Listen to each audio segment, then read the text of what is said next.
Celovški zmaj. Okoli Vrbskega jezera je bila nekdaj zemlja močvirna in ni bila pripravna niti za pašo niti za polje. Tam, kjer je zdaj glavno mesto koroške dežele, je bil nerodoviten, pust, nevaren kraj. Ljudje zemlje niso mogli zasejati, niti obdelovati in izkoriščati, zato so se naselili rajši po bližnjih hribih in gričih. Veselo prepevaje je gnal pastir svojo čredo na pašo, toda mnogokrat se je moral žalostnega srca vrniti k svoji koči. Če se mu je namreč zateklo kako govedo ali ovca ali kaka druga žival v močvirno pustinjo, kjer je zdaj Celovec in njegova okolica z jezerom vred, je ni videl nikoli več. Gorje mu tudi, če si je predrznil in šel iskat izgubljeno živalco. Pogubil se je tudi sam.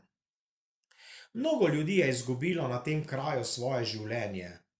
Veselo petje in vriskanje zadovoljnih in brezskrbnih pastirjev se je razlegalo po prijaznih gričih in zelenih gozdičih, toda strašno tuljenje, neprijazen glas, ki je vsakogar pretresel, se je slišal iz vedno meglene pustinje in mrtvaško odmeval v bližnjih gozdovih.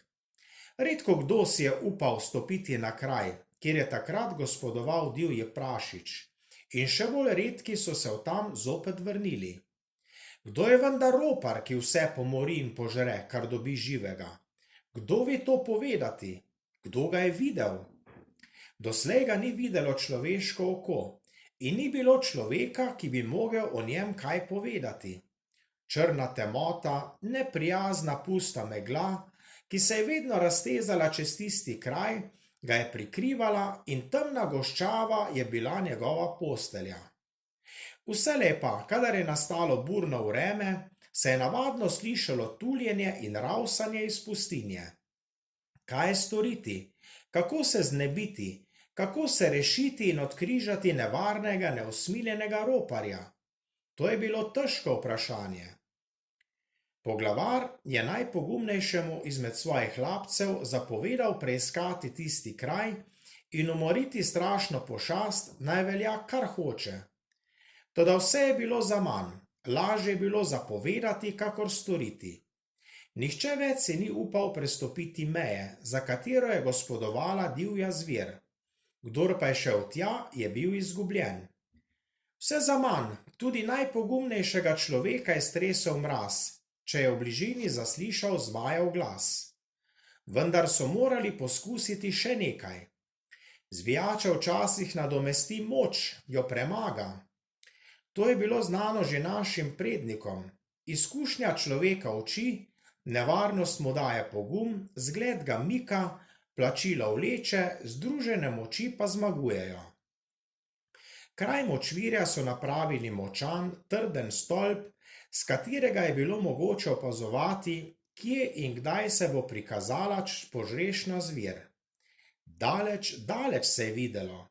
Zbralo se je nekaj pogumnih korenjakov, ki so šli na nevarni lov. Poglavar je namreč rekel: kdor si upa, bodi si z močjo, bodi si zvijačo premagati zmaja, bo dobil ta stolp in še bogato plačilo zraven. Vsa zemlja in ves kraj, kjer gospoduje zmaj, bo zmagovalčeva last, če je suženj, pa bo osvobojen. Marsikdo bi se bil rad poskusil, toda tresle so se mu hlače. Bili so zopet drugi, ki so si mislili, če bo, bo, če ne, pa ne.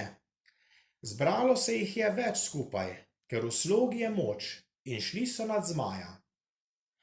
Vzamejo silnega bika in močan, nazaj ukrivljen kavelj in oboje z železno verigo privežejo k stolpu. Bik začne tuliti. Zver se oglasi in prilomasti, da se kar zemlja strese pod njo, proti stolpu, kjer je hotela zgrabiti nevarno jed. Vrže se nad privezanega bika z odprtim žrelom. Toda prej, kakor bik, pride v požrešno grlo železni kavelj in se zapne v mehko meso. Zdaj zgrabi ujeti zmaj ubogo žival z ostrimi kremplji, toda dobil je, kar je zaslužil. Korenjaki padejo po njem s težkimi bati, nasajenimi z ostrimi žeblji in ga do dobrega razmesarijo. Tako je bila okolica rešena strašnega sovražnika.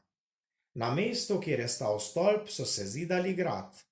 Okoli njega je kmalu nastala majhna vas. In ker iz malega raste veliko, je čez čas iz vasi nastal trg, iz trga pa mesto, in sicer glavno mesto koroške dežele, današnji Celovec. Leta 1636 so postavili v Celovcu spomenik, ki nas spominja na ta dogodek, na boj z zmajem. Na Križni gori blizu mesta so izsekali velikansko skalo, jo spravili v kamnoreznico pri cesti, ki pelje iz Celovca v Beljak, in iz nje izdelali kip, ki ga danes vidimo na Novem trgu v Celovcu. 300 mladeničev ga je na valjarjih privleklo v mesto. Pred zmajevim kipom stoji korenjak z debelim batom, okovanim z železnimi žeblji, v desni roki, ki se pripravlja, da bo udaril po rohnečem zmaju. Ta postava ne zaznamuje Herkula, kakor bi si marsikdo lahko mislil, ampak korenjaškega korošca Blagoco, junaka, kakršni so bili tisti, ki so se bojevali zoper divjo zver.